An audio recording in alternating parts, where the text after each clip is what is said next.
আচ্ছা জিসান, বিয়ের পর যদি তোমার বউকে সবাই অবহেলা করে তখন তুমি কি করবা? ভাই আমি যদি বিয়ে করি তাহলে আমার ওয়াইফের একমাত্র শক্তি হব আমি।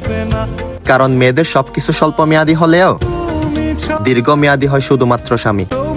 মনে করেন কেউ আমাকে অবহেলা করলো, তাহলে আমার মুভ অন করার মতো হাজারটা রাস্তা আছে। অপরদিকে আমার ওয়াইফকে যদি কেউ অবহেলা করে তাহলে ঘুরে ফিরে আমি ছাড়া কেউ থাকবে না তার পাশে। এখন আমিও যদি তার বিরুদ্ধে চলে যাই তাহলে এই নিরহ মেয়েটা সুখ খুঁজতে যাবে কার কাছে? মনে রাখবেন, আদর্শবান সন্তান হওয়ার চেয়ে আদর্শবান স্বামী হওয়া একটু বেশি কঠিন হয়ে যায়। তাই আমি এই সুন্দর চ্যালেঞ্জটা অ্যাকসেপ্ট করে একজন আদর্শবান স্বামী হতে চাই, যাতে আমার ওয়াইফ সবার সামনে বিশ্বাস আর আস্থার সাথে বলতে পারে, সমগ্র মানব জাতীয় যদি আমার বিরুদ্ধে চলে যায় তাহলে আমার স্বামী একাই থেকে যাবে আমার পাশে।